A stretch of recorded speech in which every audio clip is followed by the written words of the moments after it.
প্রতিদিন আইসা এই সচিবালয়ের দরজায় ভাত বেচবো। গরিব দুঃখী অসহায় মানুষদের জন্য এই ভাত, ডাল, আলু ভর্তা আপনারা পাবেন মাত্র 10 টাকায়। মেট্রো রেল ঠিক হবে কিনা, মেট্রো রেল স্টেশনে হকার সরবে কিনা তা জানি না, কিন্তু ভাত আমি এখানেই বেচবো। আপনি কি সচিবালয়ের সামনে ভাত বিক্রি করতে পারেন কিনা? অবশ্যই ভাত বিক্রি করতে পারি।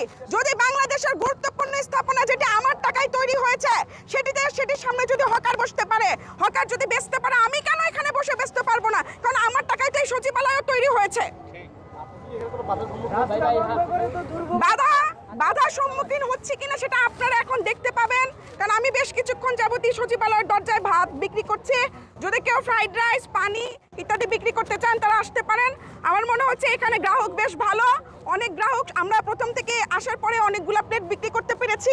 এই যে এখন ইনিও আছেন, একজন ভাতের প্লেট নিয়েছেন 10 টাকায়। আমরা ভালো এখানে রেসপন্স পাচ্ছি ভাতের। মেট্রো রেলগুলো দখল থাকবে, মেট্রো রেলের স্টেশন দখল থাকবে।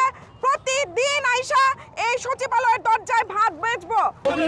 অধিকার আছে। আপনি কে? আমিও জনগণ। ওইদিকে সমস্যা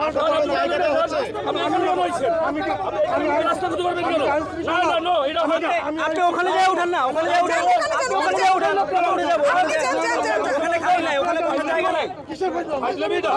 নাটক করেন আপনি, রাস্তা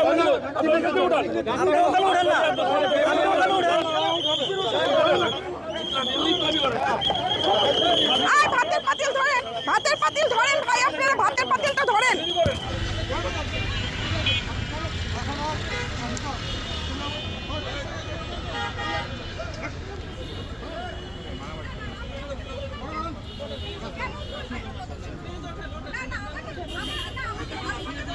না